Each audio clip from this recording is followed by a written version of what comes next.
Light کو کیا ہو گیا؟ لائٹ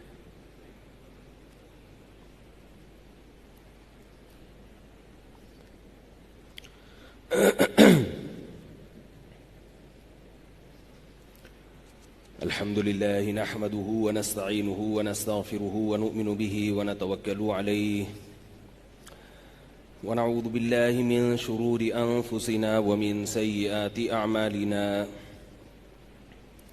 من يهده الله فلا مضل له ومن يضلله فلا هادي له ونشهد أن لا إله إلا الله وحده لا شريك له ونشهد أن سيدنا وحبيبنا وشفيعنا وسندنا محمدا عبده ورسوله صلى الله تعالى عليه وعلى آله وأصحابه وبارك وسلم تسليما كثيرا كثيرا أما بعد فأعوذ بالله من الشيطان الرجيم بسم الله الرحمن الرحيم يا أيها الذين آمنوا كتب عليكم الصيام كما كتب على الذين من قبلكم لعلكم تتقون بیان ذرا 10 منٹ لیٹ شروع ہو رہا ہے تو اس کے لیے معذرت، چونکہ اچانک کوئی ایسا کام آ گیا تھا۔ یہ وضاحت اس لیے کرنی پڑتی ہے کہ اگر یہ وضاحت نہ کی جائے تو لوگ پھر اگلے ہفتے اور مزید 10 منٹ لیٹ آتے ہیں۔ تو بیان کا جو ٹائم ہے وہ 1:30 سے لے کر 1:35 تک ہے، تو آج ذرا تاخیر ہو گئی۔ پچھلے درس میں نے رمضان کے حوالے سے یہ بات کی تھی۔ اس کی آواز تھوڑی سی بڑھائیں یار،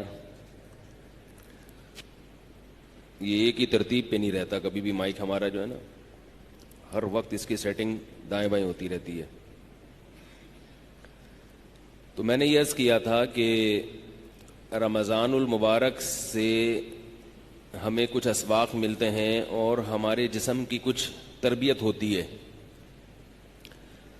تو ہم چاہیں تو اس تربیت کا پورے سال ہم فائدہ اٹھا سکتے ہیں۔ وہ چیزیں ہماری روٹین میں آ جاتی ہیں تو ہم چاہیں تو اس تربیت کا پورے سال فائدہ اٹھا سکتے ہیں۔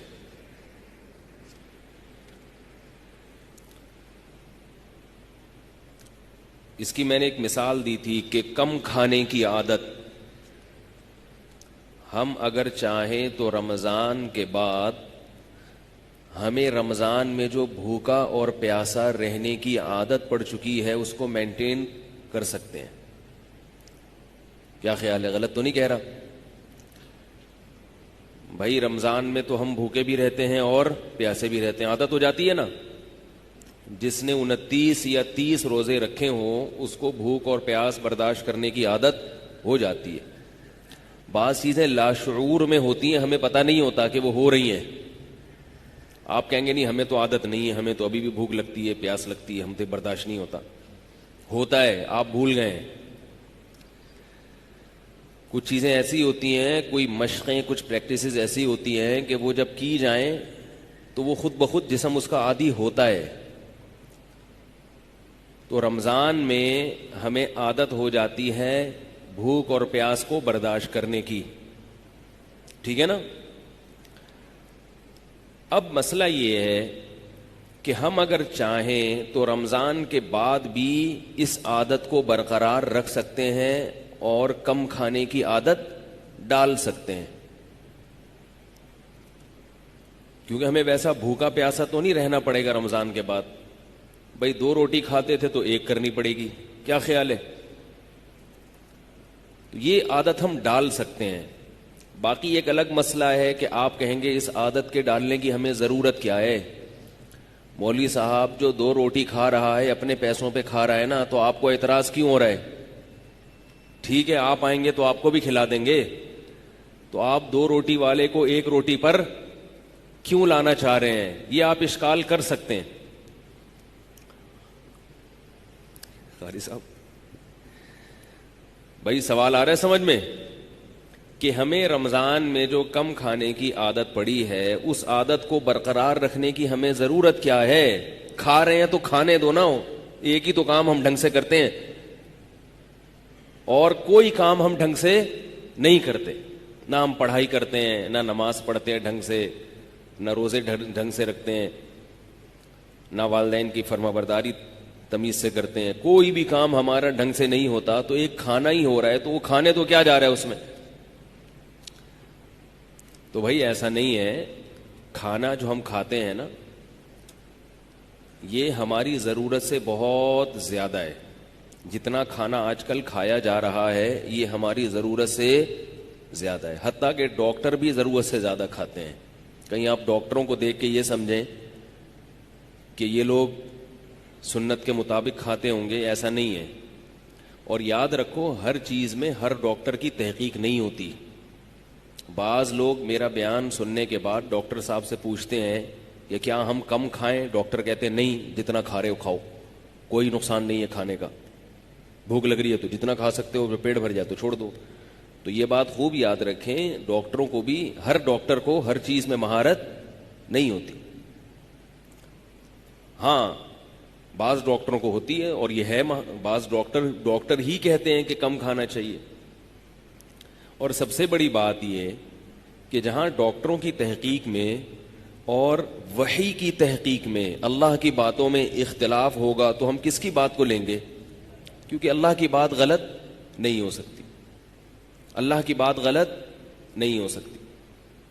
میں نے کزن میرج سے متعلق ایک بیان کیا تھا کہ کزن میرج کا رواج ڈالنا چاہیے، کیونکہ شریعت اس کی ترغیب دیتی ہے.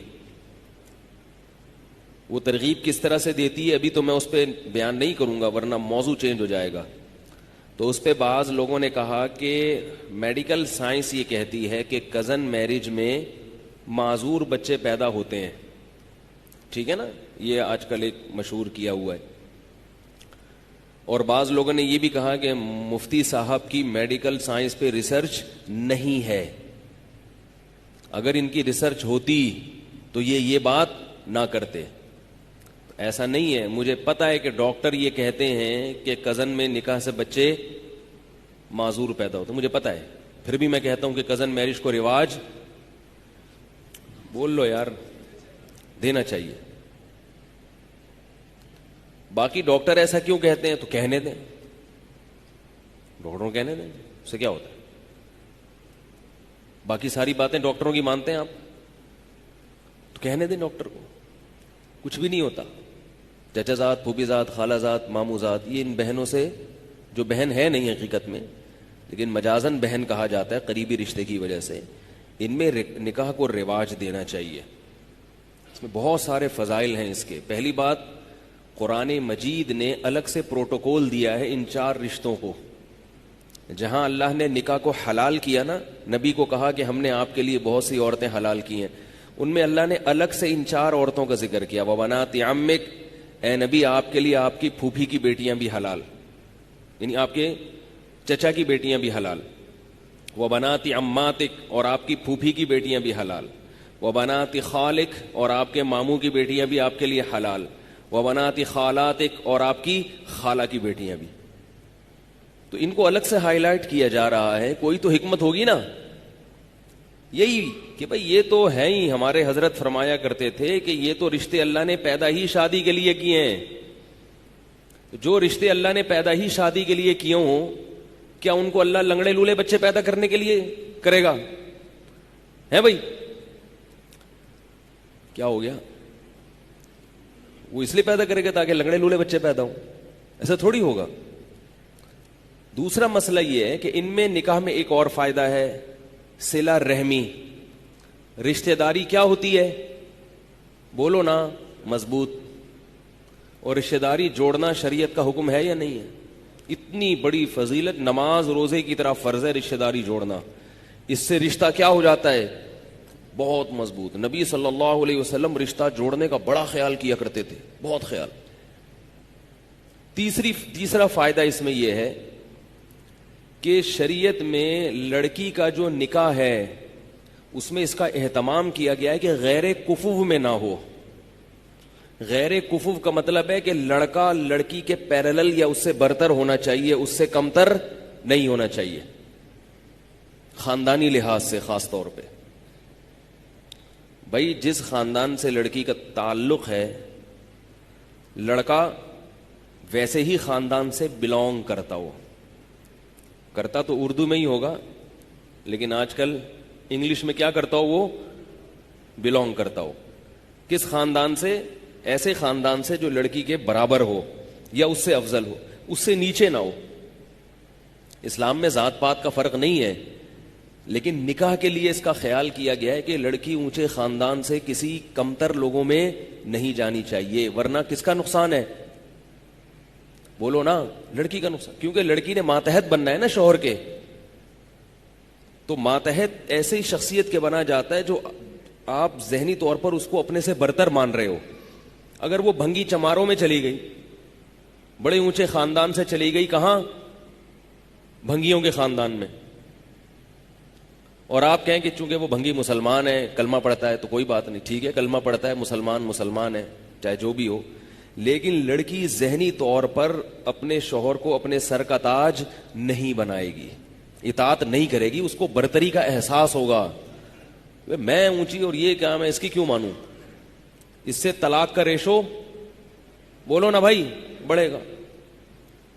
اور نہیں بھی طلاق ہوگی تو پھر ایک مصیبت, ساری زندگی ایک ٹینشن. تو یہ جو چچا زاد, پھوپھی زاد, خالہ زاد, مامو زاد بھائی کے رشتے ہیں, یہ سارے کفو ہوتے ہیں خاندانی اعتبار سے. ان میں کوئی بھی خاندانی اعتبار سے غیر کفو, بولو نا بھائی, نہیں. تو شریعت میں جو کفو کی تلاش ہے وہ کیا ہو جاتی ہے؟ آسان. بھئی یہ تو اپنے ہی خاندان کا ہے, تو خاندان کی تو اب بات ایک پوائنٹ تو کم ہو گیا نا. جو بھائی کتنے نمبر لگائے جاتے ہیں نا, کیا کیا دیکھا جاتا ہے, تو ایک نمبر تو شریعت نے حل کر دیا نا کزن میرج کے ذریعے. اب اس کی تو تحقیق کی ضرورت ہی نہیں ہے خاندان میں, خاندان تو یہ ہے نا, جو تم ہو وہی ہے. کیا خیال ہے؟ اور پانچواں فائدہ, 4 فائدے میں آئے, میں 3 بتائے ہیں, 3 بتائیں. آپ لوگ تو نمبر تو یاد کر لیں کم از کم.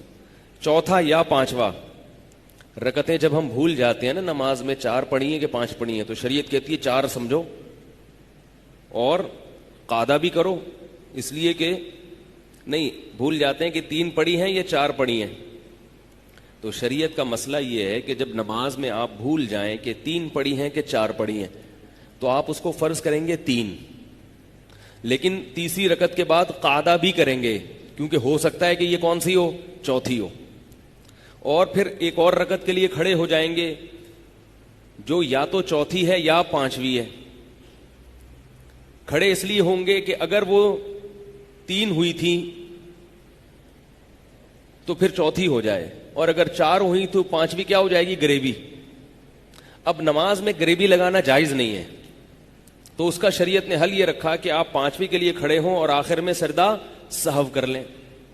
کیا خیال ہے بھائی؟ تو اگر وہ 4 تھی تو پوری 4 ہو گئیں, اور اگر 5 تھی تو گریبی جو آپ نے اضافی لگائی اس کی پینلٹی کس سے ہو گئی, سجدہ سہو سے ہو. اسی کو حدیث میں کہا ہے فَلْيَبْنِ عَلَى الْأَقَلِّ, حدیث میں آتا ہے کہ جس کو نماز میں شک ہوا نا 3 پڑھی ہیں کہ 4 پڑھی ہیں, تو وہ عقل سمجھے, کم سمجھے اور اس پر بنا کرے آگے. تو ہم نے کتنے نمبر لگائے ہیں, 3 ہیں یا 4, تو ہم 3 پہ سجدہ سہو کر لیں گے آخر میں, ٹھیک ہے. چوتھا نمبر کیا ہے کہ جو چچا زاد, پھوپھی زاد, خالہ زاد, مامو زاد رشتے ہوتے ہیں ان کو بچپن سے دیکھا بھالا ہوتا ہے, جوا نہیں کھیل رہا ہوتا انسان. آج کل جو نکاح ہو رہے ہیں نا وہ جوئے ہیں, جوئے. اچھا نکل گیا تو نکل گیا, نہیں نکلا تو پتہ ہی نہیں کیا نکلتا ہے پھر وہ, کیونکہ کسی غیر کے بارے میں پورے طور پر تحقیق کرنا ممکن نہیں ہے. بعض لوگ میرے پاس بھیج دیتے ہیں کسی کو, والدین نا میرے پاس بھیج دیتے ہیں کہ اس نے ہماری بیٹی کے لیے رشتہ بھیجا, مفتی صاحب ذرا اس کو دیکھیں کیا ہے. تو وہ نہا دھو کے شیمپو لگا کے بڑے تمیز سے آتا ہے میرے پاس, ٹھیک ہے نا, نہا دھو کے شیمپو ویمپو لگا کے خوشبو میں اوڑا, ایسا لگتا ہے کہ میرا دل چاہ رہا ہوتا ہے کہ میں اس سے بیعت ہو جاؤں. اب کیا پتا کہ یہ حقیقت میں ایسا ہے یا نہیں ہے بھائی, کو پتہ چلا سکتا ہے. آپ کہہ سکتے ہیں اس کے آفس سے پتا کرو, آفس فون کر کے پوچھا, ہاں بھائی صحیح ہے, تو ہو سکتا ہے باس کے سامنے صحیح ہو, وہاں تو ڈنڈا ہے نا باس کا, تو جہاں ڈنڈا ہوتا ہے وہاں تو سب صحیح ہوتے ہیں بھائی. تو گھریلو زندگی کیسی ہے اس کا پتہ چلانا بہت مشکل. چچا زاد، پھوپھی زاد، خالہ زاد، ماموں زاد کا بچپن سے پتا ہوتا ہے کہ کون بچپن میں بنٹے کھیلتا تھا، کون لٹو کھیلتا تھا، کون چڈی پہن کے تالاب میں مینڈکوں کے ساتھ نہاتا تھا، کون کیا کرتا تھا، کون گلی محلے سے مرغی چوری کرتے ہوئے پکڑا گیا تھا. یہ سب پتا ہوتا ہے. خوبیاں بھی پتا ہوتی ہیں اور بولو نا خامیاں بھی پتا ہوتی ہیں، سب پتا ہے. تبھی لوگ سب کچھ نہیں بتاتے اپنے بارے میں. کہتے ہیں نا سب بتا دوں تو ہاتھ پاؤں کٹوا دوں. تو ان کا پہلے سے سب کچھ پتا ہوتا ہے. تو اب اگر ان میں خامیاں بھی ہیں تو پہلے سے پتا ہوتی ہیں کہ یہ ہے، لہذا پہلے سے برداشت کرنے کا تحمل ہوتا ہے کہ بھئی یہ تو ہے. کزن میرج کا یہ فائدہ ہے. چچازاد بہن ہو یا چچازاد بھائی ہو، پہلے سے پتا ہے. تو کتنے فائدے ہو گئے؟ 4 فائدے ہو گئے. اور بھی بہت سارے فائدے ہیں اس کے، اگر میں گنوانا شروع کروں تو اور بھی یاد آئیں گے مجھے. یہ 4 بھی ابھی صرف بیٹھے بیٹھے سرسری غور سے یاد آئے، ورنہ اور بھی فائدے ہیں. پھر آگے نسل جو پیدا ہوتی ہے نا، اس میں بھی بڑے فائدے ہیں. بڑے فائدے ہیں. اس میں دونوں کے مفاد ہوتے ہیں. جو رشتے ہیں لڑکی اور لڑکے کے ابا اور اماں کے جو رشتے ہیں وہ دونوں طرف سے ہوتے ہیں، لہذا دونوں ان رشتوں کی پاسداری کرتے ہیں. آپ نے شادی کر لی یہاں سے امریکہ میں، تو امریکہ والی کے ننیال وہ ادھر ہے اور آپ کا جو رشتہ ہے وہ ادھر ہے، تو ان سے آپ کا کوئی تعلق نہیں اور ان سے ان کا کوئی تعلق نہیں، تو مشترکہ مفاد نہیں ہوتے. پھر ایک اہم فائدہ 5واں نمبر وہ یہ ہے کہ اگر اختلافات ہوتے ہیں میاں بیوی میں، دونوں خاندان بیٹھ جاتے ہیں، کیونکہ ان رشتوں کے ٹوٹنے میں دونوں خاندانوں کا نقصان ہوتا ہے. تو جوڑنے کی کوشش کون کرتا ہے؟ دونوں خاندان کرتے ہیں. کیا ہو گیا؟ کتنی واضح بات ہے نا. دونوں خاندان جوڑنے کی کوشش کرتے ہیں. تو اگر اتنے سارے مفادات اس میں ہیں تو اگر ایک لنگڑا پیدا ہو بھی جائے تو برداشت کر لو. کیا خیال ہے؟ اول تو ہوگا نہیں انشاءاللہ، کچھ نہیں ہوتا. بالفرض اگر اتنے سب ہونے کے باوجود ایک لنگڑا پیدا ہو جائے تو چلتا ہے، لیکن ایسا ہوتا نہیں ہے. اب میں سائنس کی طرف آتا ہوں. میڈیکل سائنس کیا کہتی ہے کہ تاکہ یہ ٹاپک جب چھیڑا ہے تو مکمل ہو جائے نا. میڈیکل سائنس یہ کہتی ہے کہ اس میں معذور بچے پیدا ہونے کا امکان زیادہ ہے. مجھے نہیں پتا یہ تحقیق صحیح ہے غلط ہے، آپ فرض کر لیں کہ صحیح ہے. صحیح ہوگی جب ڈاکٹر کہہ رہے ہیں، کچھ تو دیکھا ہوگا انہوں نے. کیا خیال ہے؟ کچھ دیکھا ہوگا، کچھ ریسرچ کی ہوگی. تو یاد رکھیں کہ شریعت میں ایسے اسباب جن پر نتیجہ مرتب ہونے کا امکان بہت کم ہوتا ہے. تھوڑی گاڑی اردو استعمال کر رہا ہوں، پھر اس کی وضاحت کروں گا آسان زبان میں. ایسے اسباب جن پر نتیجہ مرتب ہونے کا امکان بہت کم ہوتا ہے، شریعت میں ان اسباب کو لفٹ کرانے کی اجازت نہیں ہے، اور اس کو توکل کے خلاف سمجھا گیا ہے. بعض اسباب ایسے ہوتے ہیں جن پر نتیجہ مرتب تو ہوتا ہے مگر لاکھوں میں ایک یا ہزاروں میں ایک. تو شریعت کہتی ہے ان اسباب کی طرف توجہ مت دو ورنہ وہمی بن جاؤ گے، کیونکہ شریعت میں توہم پرستی کی اجازت نہیں ہے. اب ڈاکٹر کی تحقیق اگر صحیح بھی ہے تو مشاہدہ یہ کہتا ہے کہ یہ اکثر نہیں ہوتا، ہزاروں میں کوئی ایک ہوتا ہے. تو یاد رکھو ہزاروں میں ایک لنگڑا بچہ یا ایک بچہ معذور پیدا ہونے کا امکان اگر کزن میرج میں ہے تو یہ ہزاروں میں ایک کا میں معذوری کا امکان کے تو اور بہت سارے اسباب ہیں جو اس سے بھی زیادہ قوی ہیں. ایکسیڈنٹ کے ذریعے بچوں میں معذوری کا امکان کزن میرج سے زیادہ ہے. نہیں آ رہی بات؟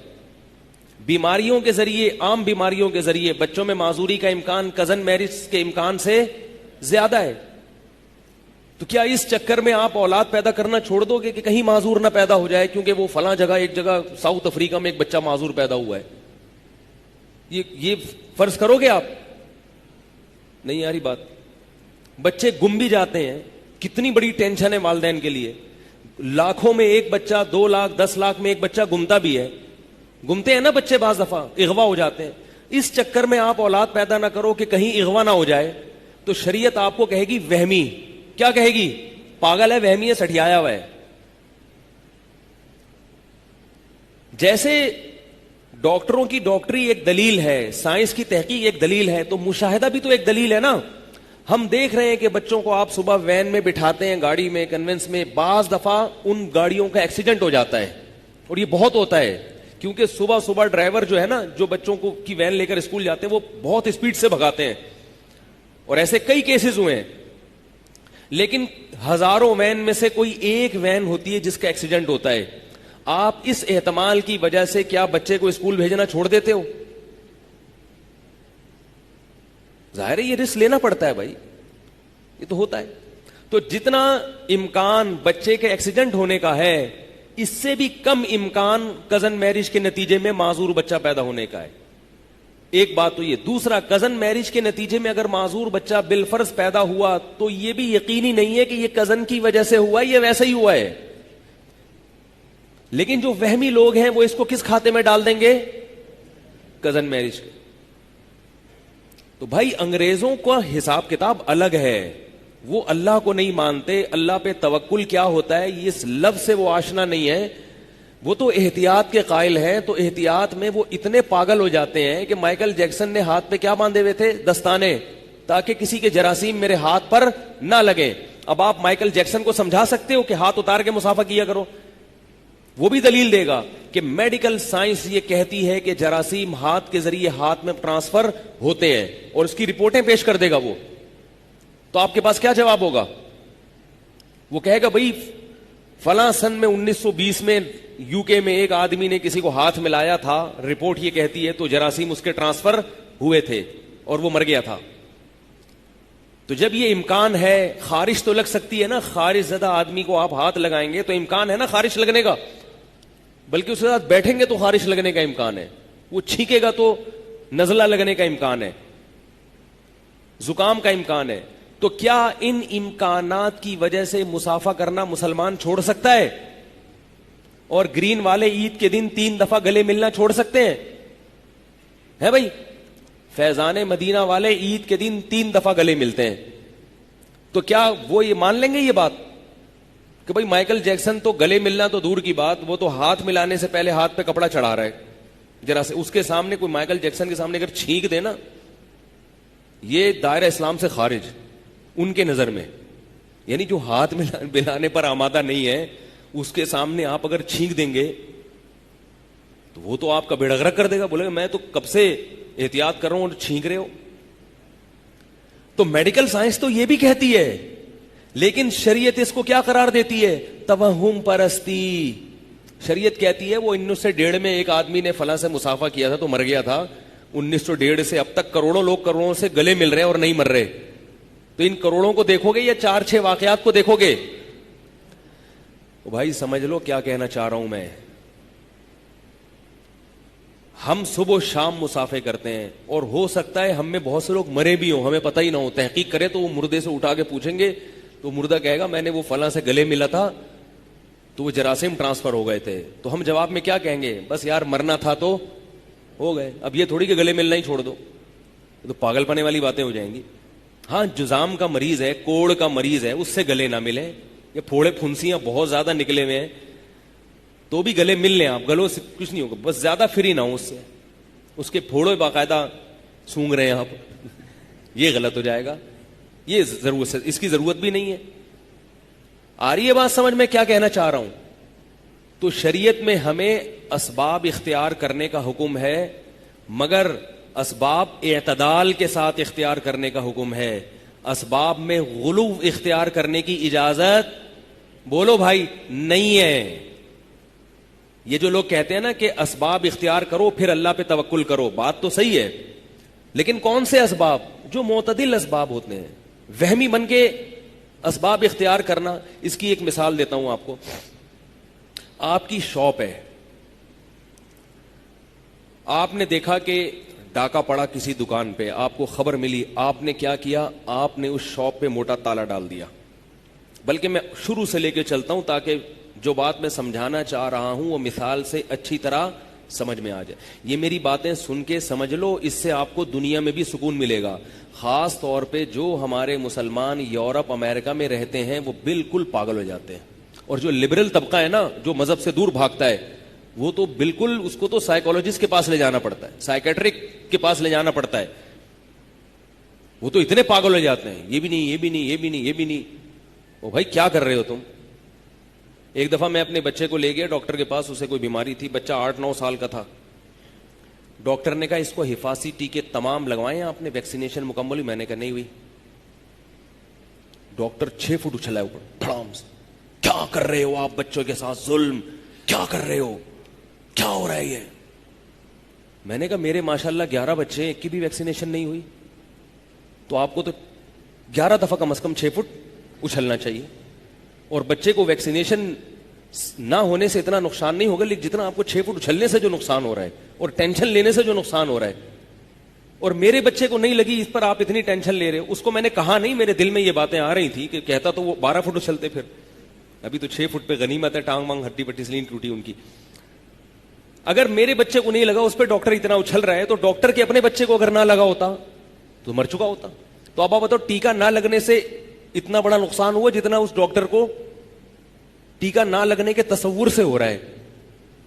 کہنے لگے تم مانتے نہیں حفاظتی ٹیکوں کو. میں نے کہا مانتے ہیں ڈاکٹر صاحب, ویکسینیشن ہے, ڈاکٹروں کی ایک ایجاد ہے, لگ جائے اچھی بات ہے, نہیں لگے تو اتنا پاگل ہونے کی ضرورت, بھائی لگ جائے تو اچھی بات ہے, ٹھیک ہے لگا دیے, خناق کا, تپے دکا اور پتہ نہیں اس کے کولوں پہ جتنے ٹیکوں کی گنجائش ہے آپ ٹھوک دیں, مجھے کوئی اعتراض نہیں ہے. لیکن اگر کسی بچے کے نہیں لگے, اتنا پاگل ہونا کہ ہائے کیا ہو گیا, ہائے کیا, یہ آپ کے پاگل ہونے کی دلیل ہے. آپ کو ایک ٹیکے کی ضرورت ہے جس میں ایسے جراثیم ہوں جو خون میں جاتے ہی آپ کی طبیعت میں اطمینان اور وقار پیدا کریں اور آپ کی مینٹل اپروچ کو بڑھا دیں. آدم علیہ السلام کے زمانے سے لے کر آج تک بچے جو پیدا ہو رہے تھے بغیر ٹیکوں کے ہو رہے تھے. وہ بھائی قدرت کی سیٹنگ ہے, اللہ نے سب سسٹم پہلے سے رکھا ہوا ہے. میں نے تو اس لیے نہیں اپنے بچوں کو لگائے تاکہ لوگوں کے ذہن, میں اس کا قائل ہوں, لگا لیں آپ لوگ, میں منع نہیں کر رہا. کہیں کچھ کسی بچے کو کچھ ہو گیا میرے کھاتے میں لا کے ڈال دیں گے, اس نے بولا تھا, آپ لگا دیں اپنے بچوں کو, میں منع نہیں کرتا. اور یقیناً اس کے فائدے بھی ہوں گے, میں اس کا بھی منکر نہیں ہوں. لیکن یہ جو اتنا زیادہ غلو گویا اللہ کا نظام ہی غلط ہو گیا ہے. اللہ جو انسان کو پیدا کر رہا ہے اس نے کوئی سسٹم نہیں رکھا بچے کے جسم میں. بچہ جیسے بیماریاں لے کے آتا ہے, بیماریوں کے خلاف دفاع کی قوت بھی لے کے آتا, پھر بھی احتیاطاً کوئی لگا دے تو ہمیں اعتراض نہیں ہے, لگا لیں آپ لوگ, کوئی مسئلہ نہیں ہے. تو لیکن اس کو فرض واجب نہ سمجھیں, نہیں لگنے سے کچھ بھی نہیں ہوتا. صلاح الدین ایوبی کے کتنے ٹیکے لگے تھے جو اس نے بیت المقدس فتح کیا, کتنی طاقت تھی اس کے بازوؤں میں.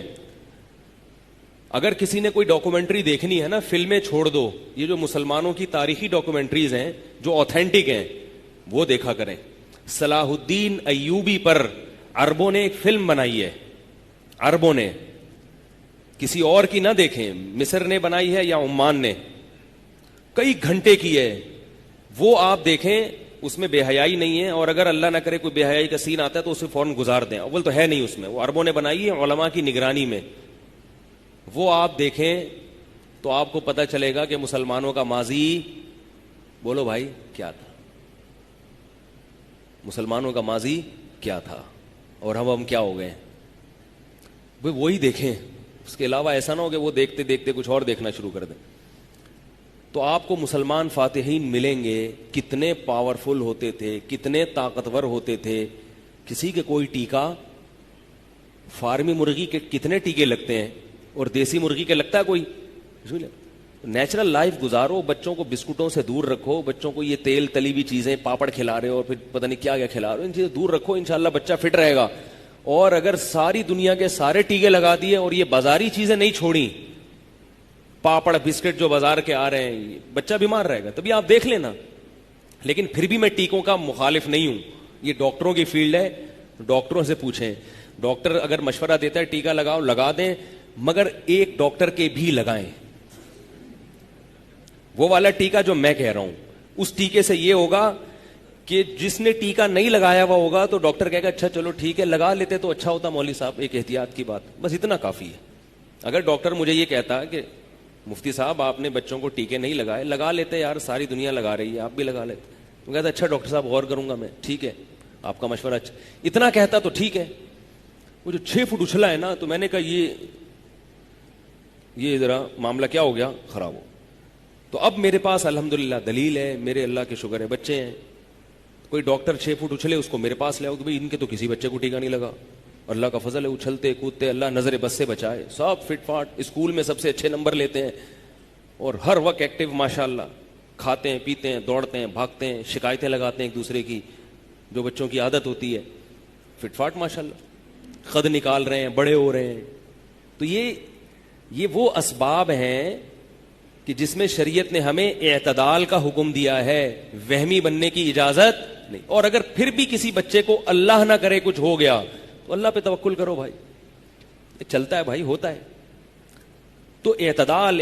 ایک صاحب نوجوان میرے پاس آئے, روزانہ ملاقات ہوتی تھی, میرے ان سے کوئی میٹنگ تھی, تو کہتے آج میں ٹائیفائڈ کا ٹیکہ لگا کے آ رہا ہوں. ٹائیفائڈ یہ کوئی بیماری. اگلے دن آئے کہہ رہے ہیں آج میں نے گردن توڑ بخار کا بھی لگوا لیا. اگلے دن آج میں نے فلانی بیماری کا, آج میں نے فلانی بیماری کا. آج جتنی بیماریاں دنیا میں پائی جاتی ہیں جن کے ٹیکے ایجاد ہو چکے ہیں وہ سارے انہوں نے لگوا لی. میں نے کہا اللہ کے بندے کیا کر رہے ہو, کوئی بیماری پھیلی ہوئی ہے ہمارے معاشرے میں اگر, یا پھیلنے کا شدید خطرہ ہے, اس کا احتیاطاً لگا لیں آپ. خام خواہ میں وہم کی بنیاد پہ یہ نہ ہو جائے, وہ نہ ہو جائے, یہ نہ ہو جائے, اپنی جو ہے نا وہ کولے بھی سجائے ہوئے ہیں اور بازو بھی سجا کے آئے ہوئے. کیا کر رہے ہو یہ؟ اللہ پہ توکل کرو, اللہ پہ اعتماد کرو.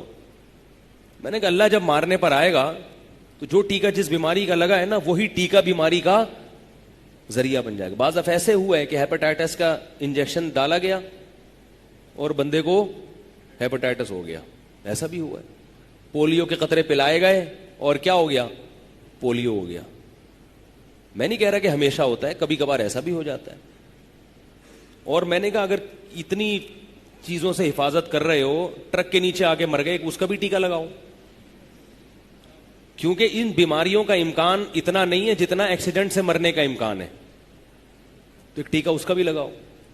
پتہ نہیں, تو جب اتنی چیزوں میں توکل کر رہے ہو تو اس میں بھی ہاں ایسی بیماری جو واقعتاً جس کا خطرہ ہو آپ کے ملک میں, پھیل رہی ہو تیزی سے, اس میں آپ کر لیں, ویکسینیشن کر لیں. اسی طرح جو لوگ حج عمرے پہ جاتے ہیں تو زکام لازمی ہوتا ہے, اللہ ماشاءاللہ, کیونکہ وہاں مجمع اتنا زیادہ ہوتا ہے کہ وہ پتہ نہیں کیسے کیسے بعض مریض بھی دنیا سے آئے ہوئے ہوتے ہیں. تو اس میں انسان احتیاطاً زکام کا ٹیکا لگا لے تو ٹھیک ہے, کیونکہ وہاں جب بیمار پڑتا ہے تو جب تک واپسی نہ ہو ٹھیک ہونے کا نام نہیں لیتا. مجھے تجربہ ہے 3-4 دفعہ کا کہ وہاں جا کے کسی کو چھینک آ گئی تو اب چھینک کا مطلب کیا, یہ کب رکے گی, جب آپ جہاز میں بیٹھ کے وہاں سے باہر نکلیں گے, کیونکہ وہاں 100 قسم کے مریض آئے ہوئے ہوتے ہیں. تو میں جو بھی حج عمرے پہ جاتا ہوں اسے کہتا ہوں اینٹی الرجی اپنے ساتھ رکھو. حالانکہ میں دواؤں کا قائل نہیں ہوں, دواؤں سے لوگوں کو دور رکھتا ہوں میں. کوئی بات نہیں, چھینک آ گئی تو برداشت کرو یار, خود ہی ٹھیک ہو جائے گی. لیکن جو حج عمرے پہ جاتا ہے تو وہاں مشاہدہ ہے, تجربہ ہے کہ زکام ہوتا ہے, الرجی ہوتی ہے, اینٹی الرجی اپنے ساتھ رکھیں. جیسے ہی پہلی چھینک آئے فوراً کھا کے سو جائیں, کیونکہ وہ آ جائے گا قابو میں. کیونکہ اگر قابو میں نہیں آیا, زکام ہو گیا, تو وہاں کا پھر زکام بڑا خطرناک ہوتا ہے. یہ تجربہ ہے, بیمار پڑ جاتے ہیں لوگ, پھر نہ حج کی ادائیگی ہوتی ہے نہ عمرے کی ادائیگی ہوتی ہے. تو ایسی کوئی کنڈیشن ہو تو ٹھیک ہے. خام خامے آپ گولیاں کھا رہے ہیں, کہیں یہ نہ ہو جائے کہیں وہ نہ ہو جائے, تو یہ وہمی ہونے کی علامت ہے. تو میں اصل موضوع کی طرف آتا ہوں. اس کی بات کر رہا تھا میں کہ میں کزن میرج کی بات کر رہا تھا. تو کزن میرج میں اگر بالفرض امکان ہے بھی لنگڑا لولا بچہ پیدا ہونے کا, تو یہ امکان 1% بھی نہیں ہوتا. اس کی دلیل یہ ہے کہ 100 کزن میرج کروائیں آپ, نتیجہ دیکھیں. بعض یہ کہتے ہیں کہ جب یہ ٹرانسفر ہوتا ہے نا کزن میرج اولاد, پھر وہ ان کی کزن میرج میں ہوگی تو جا کے ہوتا ہے. تو بھی اتنا ہی ریشو ہے جتنا میں نے بتایا آپ. میرے دونوں بڑے بھائی کی شادیاں کزن سے ہوئی ہیں, پھوپھی زاد خالہ زاد. بڑے بھائی کے بچے ماشاءاللہ 4-5 بچے ہیں, مجھے یاد نہیں 4 ہیں یا 5 ہیں, 5 میرا خیال ہے بچے ہیں. سب فٹ فاٹ ہیں, بڑے ہو گئے, لمبے لمبے. ایک سے تو میں ملا تو میں چھوٹا ہو گیا, وہ مجھ سے اونچا نکل گیا. ہمارے بیان میں ادھر ایک صاحب آتے ہیں, بڑے شوق سے بیان سنتے ہیں. کزن سے شادی کی تھی انہوں نے, آج ماشاءاللہ ان کے 8 یا 9 بیٹے ہیں, بیٹے بیٹیاں, سب بڑے بڑے لمبے ترنگے, ذہین, پڑھائی میں آگے, صحت میں سب سے اچھے. بہت ہیں مثالیں. پہلے تو یہ ہوتی ہی شادی کزن میں تھی, باہر تصور نہیں تھا. تو کتنے دنیا میں لنگڑے ہیں, کتنا ریشو ہے, تو ہوتی یہ تھی. ہمارے ایک دوست نے کزن کے رشتے کو ٹھکرایا اس بیس پہ. دیکھو جیسے سائنسدانوں کی رپورٹیں ہوتی ہیں تو ہماری بھی تو رپورٹ ہوتی ہے نا. آپ کہہ سکتے ہیں کہ آپ کی رپورٹ معتبر نہیں ہے کیونکہ آپ سائنٹسٹ نہیں ہیں. بھائی مشاہدے والی جو رپورٹ پیش کرے گا اس میں سائنسدان ہو یا غیر سائنسدان ہو, مشاہدہ بھی ایک دلیل ہے جس سے چیزیں ثابت ہوتی ہیں. تو مشاہدے کی دلیل کوئی بھی پیش کر سکتا ہے. ہمارے ایک جاننے والے, انہوں نے کزن کے رشتے کو ٹھکرایا کہ بچے لنگڑے پیدا ہوتے ہیں, اس سے معذور پیدا ہوتے ہیں. غیروں میں شادی کی, پہلا بچہ ہی معذور پیدا ہوا ہے. نہیں یاری بات, پہلا بچہ کیا پیدا ہوا؟ معذور. میں نے کہا اچھا ہوا, یعنی اس لیے نہیں کہ اچھا ہوا کہ بچہ معذور پیدا ہوا, اچھا یہ ہوا کہ انہوں نے غیر میں کی. اگر یہ کزن میں کرتے اور بچہ یہ ایسا پیدا ہوتا تو یہ سارا کس کے کھاتے میں ڈال دیتے؟ کزن کے کھاتے میں. تو اس لیے فضول بات ہے, ڈاکٹروں کو تحقیق کرنے دیں. آپ اس تحقیق کو بالکل بھی قابل اعتبار بولو بھائی نہ سمجھ. اور اگر بالفرض بچہ معذور پیدا ہو گیا تو بولے اللہ کی قدرت تھی, جیسے کہ غیروں میں بھی ہو جاتا ہے پیدا, اس کی کچھ بھی ضرورت نہیں ہے. تو اتنا وہمی نہیں بننا چاہیے. اللہ تعالی ہم سب کو اس توہم پرستی کی دنیا سے باہر نکالے. ٹھیک ہے نا. تو میں بات کیا کر رہا تھا؟ میں بات یہ عرض کر رہا تھا, ایک اور حدیث پیش کرتا ہوں کہ اسباب میں اعتدال کا حکم, اس سے آپ کو پتہ چلے گا. نبی صلی اللہ علیہ وسلم نے فرمایا جس علاقے میں طاعون پھیلا ہو وہاں سے بھاگو مت, بھاگو مت. بھائی سب میں پھیلا ہے نا, صبر کرو. اپنا علاقہ چھوڑ کے بھاگنا, اپنے ساتھیوں کو چھوڑ کے بھاگنا غلط. لیکن فرمایا کہ اس علاقے میں جاؤ بھی مت. آپ کو پتا ہے کسی علاقے میں طاعون پھیلا ہوا ہے تو شریعت آپ کو وہاں سفر کر کے جانے سے, بھئی خام خواہ میں آزمائش اپنے اوپر مت ڈالو. سمجھ رہے ہو بات؟ اسی سے یہ بھی مسئلہ ہے کہ کوئی بیمار ہے, ٹی بی ہے, ٹی بی کے جراثیم بھی پھیلتے ہیں. جہاں نبی نے یہ فرمایا کہ جراثیم پھیلتے ہیں, وہاں نبی نے یہ بھی فرمایا کہ نہیں پھیلتے. دونوں طرح کی حدیثیں ہیں. اب بعض علماء تو یعنی یہ ایک طالب علم جب یہ حدیث پڑھتا ہے تو وہ حیران ہوتا ہے کہ ایک طرف حدیث میں آ رہا ہے کہ جراثیم نہیں پھیلتے, دوسری طرف حدیث میں آ رہا ہے کہ پھیلتے ہیں. تو یہ حقیقت کیا ہے؟ یہ حقیقت وہی ہے جو میں اتنی دیر سے بیان میں سمجھانا چاہ رہا ہوں آپ کو. حدیث میں آتا ہے لا عدوا ولا طیرا, بیماریوں میں تعدی نہیں ہے. تعدی کا مطلب ایک دوسرے سے لگنا. حدیث میں کیا آتا ہے کہ بیماریاں ایک دوسرے سے نہیں لگتی. یہ صحیح حدیث ہے بخاری کی.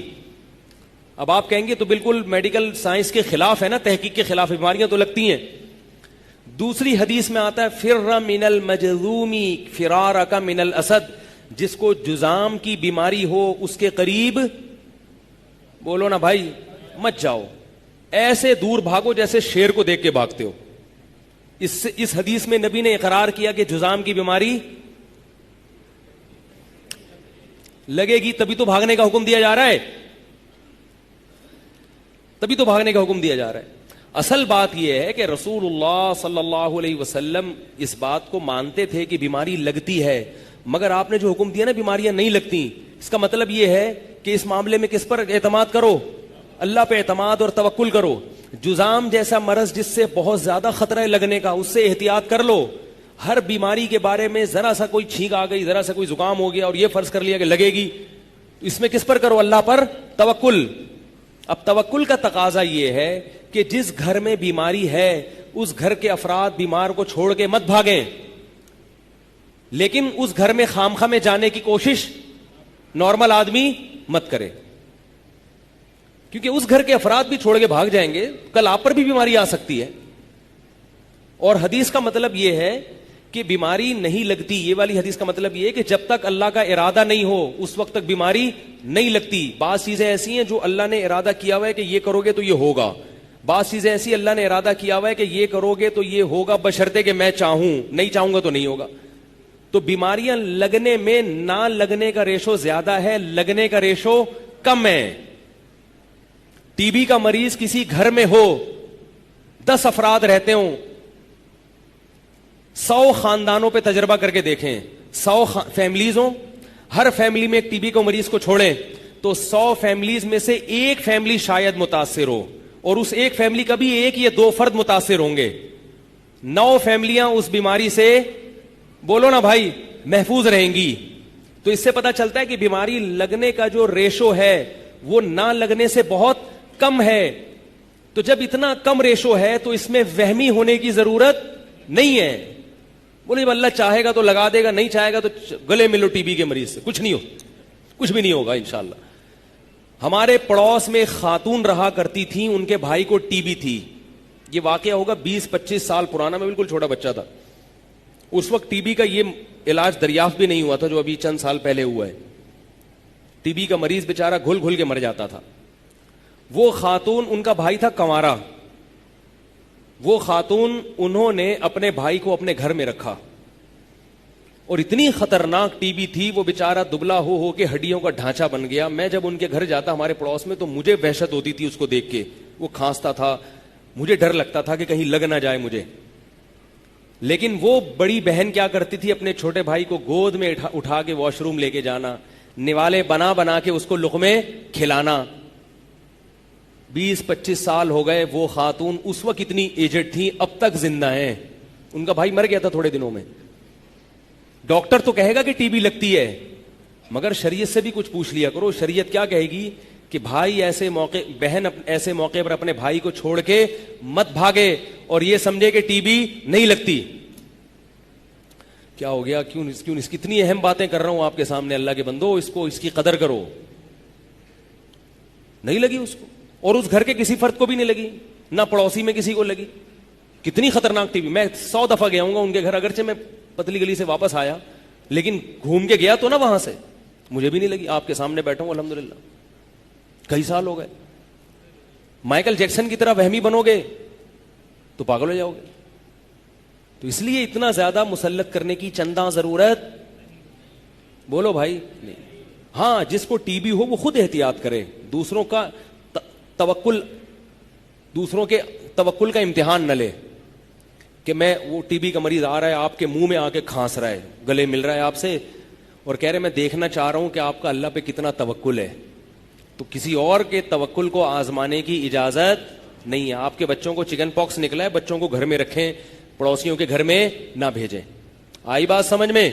لیکن خود بھی گھر سے مت بھاگیں, نہ کسی دوسرے بچے کو نانی کے یہاں بھیجیں, بولے ادھر ہی رہو, کوئی بات نہیں, لگ گیا تو کوئی بڑا مسئلہ نہیں. ایک صحابی آئے رسول اللہ صلی اللہ علیہ وسلم کی خدمت میں. آپ صلی اللہ علیہ وسلم نے فرمایا بیماریاں نہیں لگتی. مطلب حدیث کا سمجھ کے آپ صلی اللہ علیہ وسلم نفی نہیں کر رہے ہیں, مطلب کہ ہمیں اللہ پر اعتماد کرنا ہے. اب اس حدیث میں آپ صلی اللہ علیہ وسلم نے وضاحت کر دی. صحابی آئے, عرض کیا کہ یا رسول اللہ, نبی نے فرمایا لا عدوا, بیماریاں نہیں لگتی. ان صحابی نے عرض کیا یا رسول اللہ, میرا ایک اونٹ کو خارش ہوتی ہے تو اس کی وجہ سے دوسرے کو بھی ہو جاتی ہے. آپ تو فرما رہے ہیں کہ نہیں لگتی, تو یہ اونٹ کو کہاں سے لگ گئی؟ نبی نے فرمایا فمن اجرب الاول, پہلے کو کہاں سے لگی ہے؟ پہلے اونٹ کو خارش کہاں سے لگی؟ کیا مطلب؟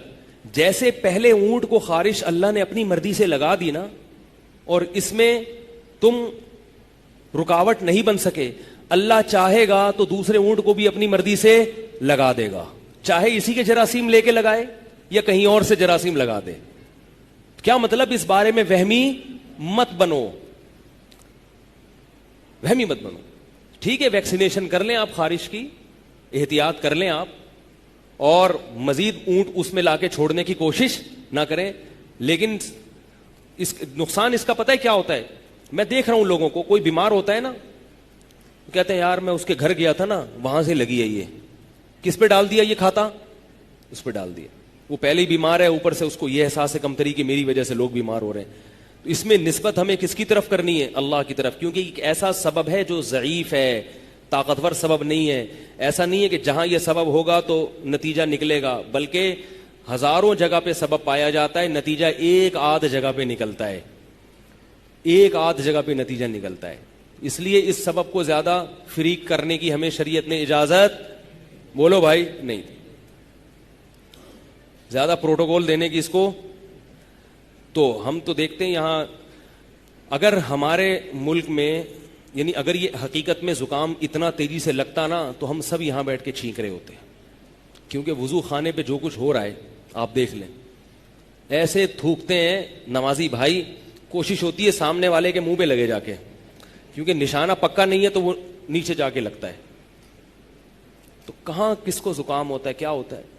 لیکن علماء یہ کہتے ہیں کہ زکام کے مریض کو خود احتیاط بہرحال کرنی چاہیے. اگر وہ ہمارے حضرت کو جب زکام ہوتا تھا جماعت سے نماز نہیں پڑھتے تھے, گھر میں نماز پڑھتے تھے, مسجد میں آنا چھوڑ دیتے تھے. اس کی وجہ یہ نہیں تھی کہ بیماری لگے گی, اگر اس وجہ سے بھی تو بھی ٹھیک ہے, لیکن اس کی اہم وجہ یہ تھی کہ زکام کے مریض سے ساتھ والے کو گھن آتی. جب بار بار ناک سڑکتا ہے اپنی تو ساتھ والے کو گھن آتی, کیا کر رہا ہے بھائی تو گھر میں جا. تو ایسی کوئی بیماری ہو جس سے دوسرے کو گھن آتی ہو تو پھر شریعت کیا کہتی ہے کہ آپ نماز گھر پر پڑھیں, دوسرے کو تکلیف نہ دیں. سمجھ گئے؟ تو اب یہ مسئلہ حل ہو گیا. حفاظتی ٹیکوں والا بھی, پولیو کے قطروں والا بھی, سارے مسائل حل ہو گئے. آپ پلائیں پولیو کے قطرے بھی اپنی ذمہ داری پہ پلائیں, حفاظتی ٹیکے بھی لگائیں. جس کے نہیں لگے تو اس پہ ترس کھانے کی کوشش نہ کریں, بلکہ یوں سمجھے کہ جیسے صلاح الدین ایوبی کے کچھ بھی نہیں لگا تھا اور وہ صلاح الدین ایوبی بن گیا تھا, تو شاید ان کے بچے مستقبل میں صلاح الدین ایوبی بن جائیں اور پھر بھی زیادہ پریشان. میں نے تو جانوروں پہ بڑے تجربے کیے ہیں. یہ جو دیسی بکرے ہوتے ہیں نا, ریوڑ سے آپ خریدیں, گاؤں سے لائیں, ان کو کوئی ویکسینیشن کوئی ٹیکا نہیں لگا ہوتا, یہ بڑے فٹ فاٹ ہوتے ہیں. میرے یہاں آپ دیکھ سکتے ہیں 12 فٹ کی گرل لگی ہوئی ہے, یہ میں نے اپنے ہاتھوں سے بنایا, یہ بلکہ 18 فٹ لمبائی ہے اس کی. یہ مدرسے میں پیچھے آپ دیکھیں آگے جا کے 18 فٹ کی. یہاں میں نے بکرے پالے ہیں, بکریاں پالی ہیں. ہمارے ایک دوست کو بھی شوق تھا, وہ بکرے لا کے رکھے اور روزانہ کے حساب سے صبح شام ان بکروں کے ویکسینیشن ہو رہی ہے, ٹیکے لگ رہے ہیں, اور ہر دوسرے دن بعد جنازہ ہو رہا ہے کسی نہ کسی بکرے کا. آج میرا فلاں بکرا دار فانی سے کوچ کر گیا, آج میں نے فلاں کے, مجھے بھی گوشت بھیجتے تھے کبھی کبھار. آج میں نے کہا یہ گوشت, کہہ رہے ہیں یار وہ جو نہیں تھا وہ لمبا والا, وہ کاٹ دیا. میں نے کہا کیوں کاٹ دیا بھائی؟ کہہ رہے یار اس کو. میں نے کہا روزانہ آپ ٹیکے لگا رہے ہو اور ہماری بکری اور بکرا وہاں کھڑا ہوا ہے, اس کو ٹیکے نہیں لگ رہے اور وہاں سے بیماری بھی ٹرانسفر نہیں ہو رہی. حیرت کی بات, یہ بھی تو رپورٹ ہے نا. آپ ڈاکٹروں کی رپورٹوں پہ ایمان لاتے ہو تو یہ بھی تو رپورٹ ہی پیش کر رہا ہوں بھائی میں, یہ مشاہدے والی رپورٹ ہے. پنجرا دیکھ لو یہاں جا کے, یقین آ جائے گا. کچھ بھی نہیں ہے, ابھی کچھ نہیں ہے اس میں. اس کی ایک وجہ ہے, ابھی کیوں نہیں ہے, وقت نہیں ہے میرے پاس, دوبارہ لا کے جانور ڈالوں گا. کوئی مرا ورا نہیں ہے اس میں الحمدللہ, اس پنجرے میں کوئی مرا ہے آج تک.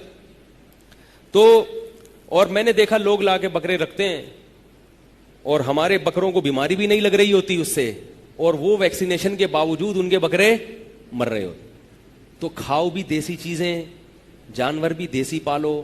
گاؤں دیہاتوں سے جو چرنے والے جانور ہیں, جو قدرتی طریقے سے بڑے ہوئے ہوں, وہی چیزیں کھاؤ, وہی چیزیں. اور لائف اسٹائل بھی کون سا رکھو بھائی, وہی والا رکھو. تو یہ ٹیکے ٹھوکنے کی ضرورت نہیں آئے گی. اچھا, کچھ بیماریاں ایسی ہیں جو بڑی ڈینجرس ہیں, اگر ان بیماری کا خطرہ ہو تو اس کا ٹیکا لگا لینا چاہیے. میں نے بتایا جیسے آپ, کچھ بیماریاں ایسی ہیں جو پھیلتی تو ہیں مگر خطرناک نہیں ہوتی, وہ اپنا ٹائم پورا کر کے چلی جاتی ہیں, ان کی ویکسینیشن مت کراؤ. جیسے چکن پاکس اور خسرہ. لوگ کیا کرتے ہیں, چکن پاکس پھیل رہا ہے تو بچوں کو ٹیکے لگوا لیتے ہیں چکن پاکس کے. نہ لگاؤ, کیونکہ چکن پاکس بچوں کے نکلتا ہے تو زندگی میں ایک ہی بار نکلتا ہے, اس کو بھرپور طریقے سے نکلنے دو, کیونکہ جو قدرت کے کام ہے نا اس میں ٹانگ اڑاؤ گے تو گڑبڑ ہوگی. خسرہ بیماری ہے بچوں کی, سب بچوں کو نکلتا ہے, اس کو ٹیکے لگا کے روکنے کی کوشش مت کرو. ڈاکٹر آج تو کہہ رہے ہیں کہ خسرے کا ٹیکا لگایا تو ٹھیک ہے, ہو سکتا ہے کل ان کی تحقیق بدل جائے. تو خسرہ تو صدیوں سے بچوں کو نکلتا چلا آ رہا ہے, اور خسرہ تو ایسی بیماری ہے, اچھی بیماری ہے, یہ تو بھرپور طریقے سے نکل کے ختم ہو جائے, یہ زیادہ اچھا ہے. آپ کو پتا ہے کہ ہندو مذہب کے بعض فرقوں میں خسرہ اور چکن پاکس کی عبادت ہوتی ہے. نہیں آ رہی میرا خیال ہے بات. ان بیماریوں کو وہ کیا سمجھتے ہیں, برکت والی بیماریاں سمجھتے ہیں, اس لیے کہ انہوں نے اس کے فائدے دیکھے ہیں. تو خسرہ نکل آیا بچوں کو تو اس کو تو ایسی دواؤں کھلاؤ کہ اور نکلے, تاکہ نکل کے ایک دفعہ ختم ہو جائے. چکن وہ جسم خود علاج کرتا ہے تو یہ زیادہ بہتر ہے. نہیں آ رہی میرا خیال ہے بات. اپنے بارے میں بھی ایک چھوٹی سی رپورٹ پیش کر دوں, چھوٹی سی رپورٹ. ٹھیک. میں نے ہیپاٹائٹس بی یا سی یا اے کے کبھی ٹیکے نہیں لگائے. میں نے ایک دفعہ بلڈ ٹیسٹ کروایا تو ڈاکٹر نے مجھے رپورٹ پیش کی کہ آپ کو ہیپاٹائٹس ہے, پتہ نہیں بی یا سی ہے, بہت خطرناک. تو میں ہیپاٹائٹس سے تو نہیں مرا, لیکن میں اس رپورٹ سے قریب تھا کہ دائرہ فانی سے کوچ کر جاؤں. تو میں نے کہا پھر فرض کرنے لگا کہ بھائی اگر مجھے ہے تو اب کیا ہوگا, مر جاؤں گا نا زیادہ زیادہ. تو انسان جیسے خوش رہنے کے لیے کوشش کرتا ہے نا, کچھ مقدمے, تو میں نے کہا مر جائیں گے تو کیا ہوگا, مر جائیں گے, ٹھیک ہے, تو وصیت کوئی چیز تو نہیں میرے ذمہ باقی. پھر میں اپنے نفس کو تسلی دے رہا ہوں, اچھا ہے توبہ کا اللہ نے ٹائم دے دیا ہے بھائی, اور اچھا اللہ سے گڑ گڑاؤ, توبہ طائب کرو, جو کسی کے لین دین ہے پورا کرو. یہ میں سوچ رہا ہوں اور بتا نہیں رہا گھر میں کسی کو, گھر میں کسی کو بتا نہیں رہا. کون بتاتا ہے بھائی, بچوں کو یتیم ہونے والے ہو. پھر اللہ کا شکر ہے رپورٹ یہ آئی کہ وہ ہیپاٹائٹس سی ہوا تھا, مگر باڈی نے اس کے خلاف لڑ کے اس پہ قابو, بولو بھائی, کر لیا, وہ خود ہی ہو گیا. اس کا فائدہ ڈاکٹر نے بتایا, اللہ نظر سے بچائے, اس کا فائدہ ڈاکٹر نے بتایا اب آپ کو مرتے دم تک ہیپاٹائٹس نہیں ہو سکتا انشاءاللہ. کیوں نہیں ہو سکتا؟ کہ باڈی نے خود اس کے خلاف فائٹ لڑی ہے, قدرتی طریقے سے علاج ہوا ہے اس کا. نہیں آ رہی بات؟ تو میں یہ بتانے کے لیے کہ جب قدرتی طریقے سے باڈی خود فائٹ کرتی ہے, وہ کس کی طرف سے تحفہ ہوتا ہے؟ اللہ کی طرف سے گفٹ ہوتا ہے. تو جانوروں کو بھی خود ہی فائٹ کرنے دو, بچوں کو بھی حتی الامکان خود ہی لڑنے دو چکن پاکس کے خلاف. میں ہیپاٹائٹس کے خلاف تو لڑنے کا نہیں کہہ رہا, وہ تو ہماری باڈی نے لڑ کے قابو پڑ لیا, آپ کی باڈی نہیں لڑے تو آپ مر جائیں گے. ٹھیک ہے, تو اگر کسی علاقے میں ہیپاٹائٹس پھیلا ہوا ہے تو لگا لیں ٹیکا اپنی ذمہ داری پہ. میں تو قائل نہیں ہوں, پھیلا ہوا ہے, میں اس معاملے میں نہیں لگاتا, ٹیکے ویکے نہیں لگاتا میں, اللہ ہی بہتر ہے. احتیاط کرے آدمی کھانے پینے میں, گند بلا نہ کھائے, اور استعمال شدہ سرنج نہ لگائے. بلیڈ جو نائی, زیادہ تر یہ ہو رہا ہے, یہ جو نائی لوگ ہیں نا, ہیئر ڈریسر, یہ جو بلیڈ استعمال کرتے ہیں, یہ ایک ہی بلیڈ 10 قسم کے لوگوں پہ استعمال کرتے ہیں, تو بلڈ کے ذریعے ہیپاٹائٹس کے جراثیم منتقل ہوتے ہیں. پھر یہ اس کو دھوتے نہیں ہیں, صفائی نہیں رکھتے اس کی. تو مجھے جہاں تک ڈاکٹروں سے یہ بات پتہ چلی ہے, یہ سب سے زیادہ بلیڈ کے ذریعے ہیپاٹائٹس پھیل رہا ہے. یہ جو ہیئر ڈریسر ہے نا, جب آپ کے سر پہ, اس لیے ٹینڈ کراؤ ہی نہیں احتیاط. تو یہ گدی پہ جب بلیڈ لگاتے ہیں تو یہ بلیڈیں سال میں کم از کم 10-20 ہزار آدمیوں کی گدیوں پہ لگ چکی ہوتی ہیں. تو 10-20 ہزار میں کوئی نہ کوئی تو ہوتا ہے. اب یہ دھوتے نہیں ہیں. شریعت میں صفائی کا تو حکم ہے نا, صفائی ستھرائی, وہ تو بہت حساس ہے اسلام اس بارے میں. دھوتے نہیں ہیں, تو اب دھوئیں گے نہیں اور وہی بلیڈ سب کے لگاتے رہیں گے, ظاہر ہے پھر اس سے بیماری پھیلنے کا خطرہ ہوتا ہے. تو اللہ پر اعتماد کریں, اللہ پہ توکل کریں. وہمی بننے کی چندہ ضرورت, بولو بھائی, نہیں ہے.